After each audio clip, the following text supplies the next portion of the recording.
Hello everyone, बहुत बहुत स्वागत है हमारे यूट्यूब चैनल एसएल स्टडी पर। दोस्तों, मध्य प्रदेश के डेली करंट अफेयर्स में आज चर्चा करने वाले हैं 5 अप्रैल 2023 के जितने मोस्ट इंपॉर्टेंट करंट अफेयर्स बनेंगे इस वीडियो में डिस्कस करने वाले हैं। पीडीएफ के लिए हमारा टेलीग्राम ग्रुप ज्वाइन कर सकते हैं, जिसकी लिंक आपको डिस्क्रिप्शन में मिलेगी। और साथ ही दोस्तों, हर question related important point and fact भी चर्चा कर चलेंगे।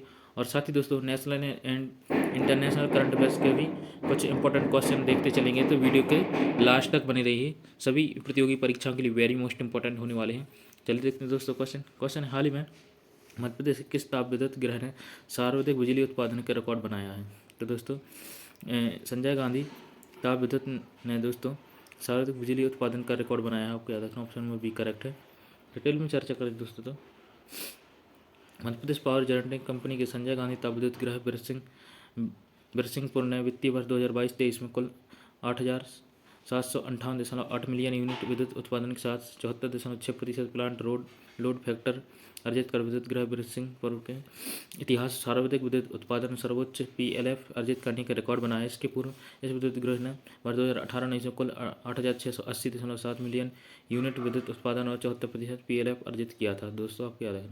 बात करें दोस्तों इंपॉर्टेंट फैक्ट की तरफ, तो दोस्तों कुछ विद्युत ताप गृह आपको याद रखने, बुंदेलखंड ताप विद्युत छतरपुर में है NTPC द्वारा लगत, और विंध्याचल ताप विद्युत केंद्र सिंगरौली NTPC द्वारा, संजय गांधी ताप विद्युत उमरिया में दोस्तों बीना ताप विद्युत सागर JP ग्रुप द्वारा चलित है। आपको याद रखना है।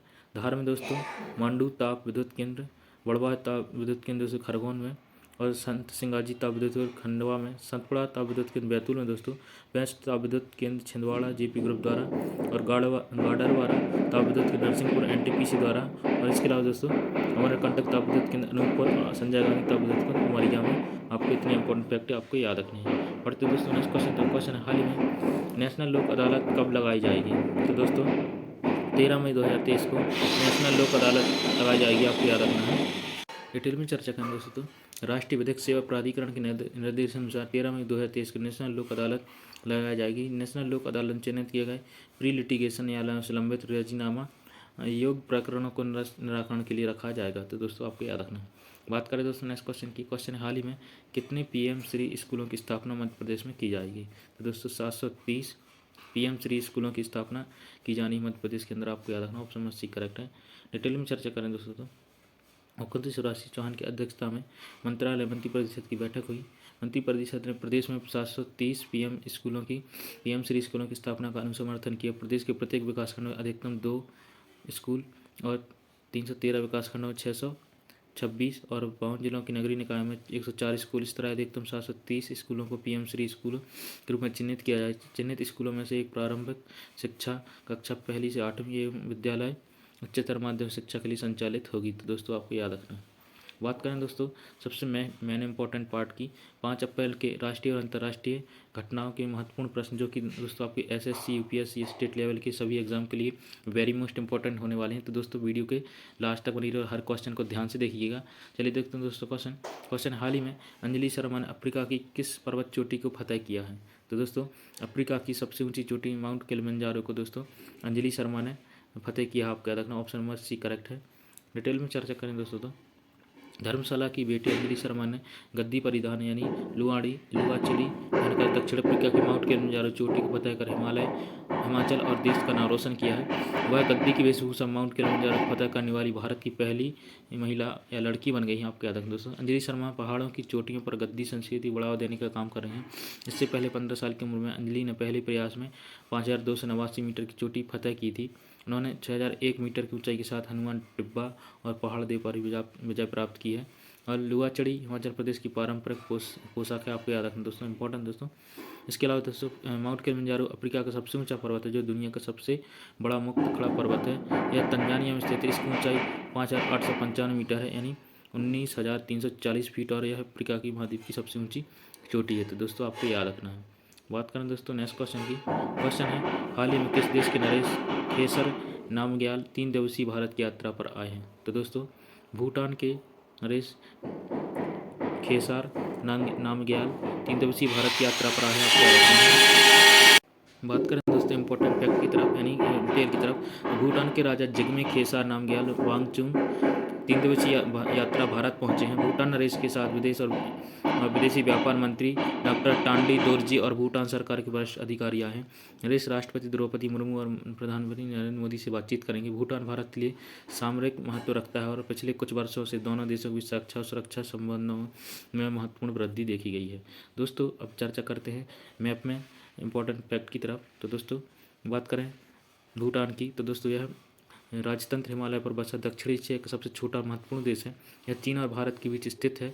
भूमि आबद्ध देश है। इस देश का स्थानीय नाम डुंगयुल है, जिसका अर्थ होता है अजदाह का देश। यह देश मुख्यतः पहाड़ी है और केवल दक्षिणी भाग में थोड़ी सी समतल भूमि है। इसकी राजधानी दोस्तों थिम्पू है।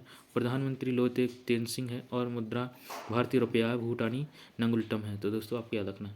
अब चर्चा करते हैं दोस्तों मैप में, थोड़ी सी मैं आपको दिखाने की कोशिश करता हूँ। तो दोस्तों आपको भूटान दिख रहा होगा मैप में। यहाँ से चीन की सीमाएं इसको घेरती हैं, यहाँ से भारत की सीमा सिक्किम राज्य से होकर गुजरती हैं। तो दोस्तों आपको दिख रहा होगा इस टाइप से। नेक्स्ट क्वेश्चन दोस्तों, हाल ही में जुलाई 2023 में बेस्टिल डे परेड के लिए प्रधानमंत्री नरेंद्र मोदी को किस देश ने आमंत्रित किया है? तो दोस्तों फ्रांस देश ने प्रधानमंत्री नरेंद्र मोदी को आमंत्रित किया है बेस्टिल डे परेड के लिए। आप याद रखना, ऑप्शन नंबर डी करेक्ट है। डिटेल में चर्चा करें दोस्तों, तो फ्रांस ने प्रधानमंत्री नरेंद्र मोदी को जुलाई में वार्षिक बेस्टिल डे परेड के अतिथि के रूप में पेरिस के लिए आमंत्रित किया है।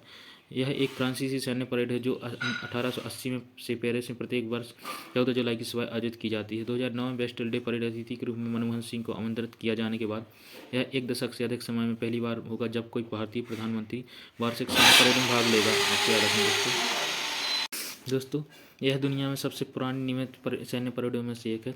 14 जुलाई 1789 को बेस्टिल के पतन को व्यापक रूप से फ्रांसीसी क्रांति के रूप में शुरुआत माना जाता है और इस दिन फ्रांस के राष्ट्रीय दिवस के रूप में चिन्हित किया जाता है। दोस्तों बात करें फ्रांस के बारे में, तो दोस्तों बात करें दोस्तों फ्रांस की, तो दोस्तों यह पश्चिम यूरोप में स्थित देश है।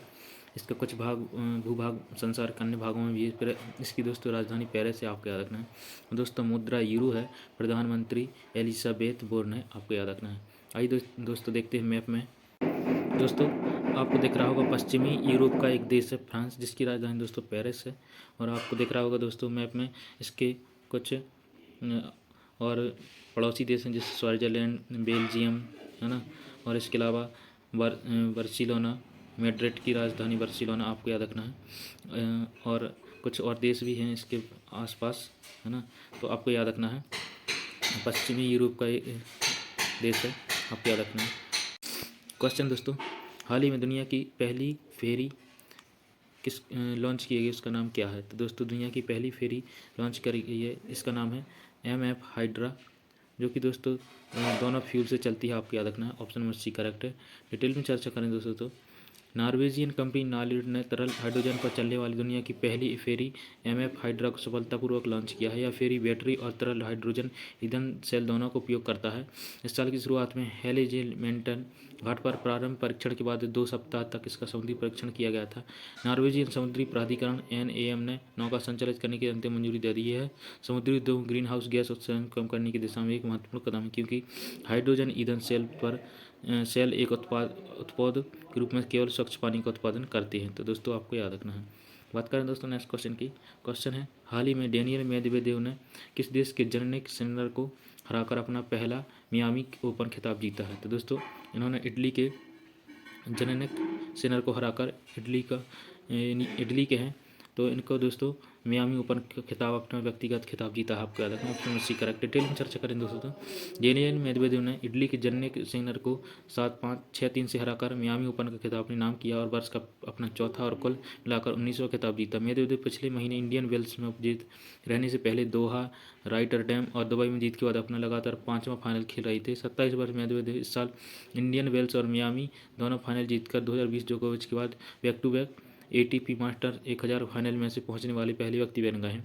इस साल उनकी नज़र 29 ATP टूर जीत पर सबसे ज़्यादा है और 27 वर्ष मेदवेदेव अब तक 6 हार्ड कोर्ट ATP मास्टर 1000 में से 5 जीते हैं और 2021 US ओपन जीतकर दोनों हार्ड कोर्ट ग्रैंड स्लैम की फाइनल में पहुंचे थे। दोस्तों आपको याद रखना।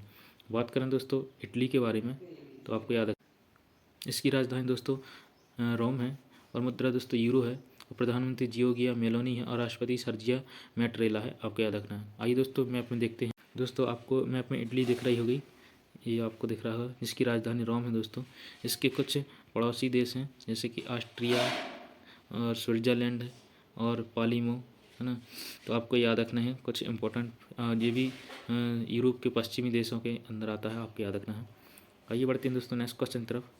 क्वेश्चन है, हाल ही में फिनो पेमेंट बैंक और किस फ्रेंचाइजी क्रिकेट टीम के बीच डिजिटल बैंकिंग पार्टनर के लिए समझौता हुआ है। तो दोस्तों फिनो पेमेंट बैंक और राजस्थान रॉयल्स के बीच में दोस्तों डिजिटल बैंकिंग पार्टनर के लिए समझौता हुआ, आपको याद रखना, ऑप्शन नंबर बी करेक्ट है। डिटेल में चर्चा करें दोस्तों तो फिनो पेमेंट बैंक ने भारत की सबसे बड़ी प्रीमियम क्रिकेट प्रतियोगिता के सीजन 16 के लिए राजस्थान रॉयल्स के आरआर के साथ सहयोग का नवीनीकरण किया है। फिनो बैंक आरआर का आधिकारिक डिजिटल बैंकिंग पार्टनर होगा।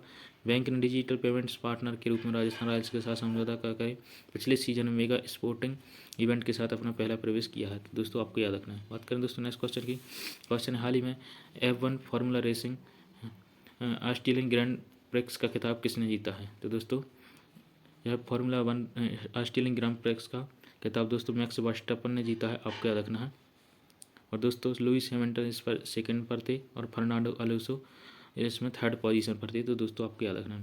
बात करें डिटेल में दोस्तों रेडबुल के मैक्स वर्स्टैपन ने अपना पहला ऑस्ट्रेलियाई ग्रैंड प्रिक्स 2023 का खिताब जीता है।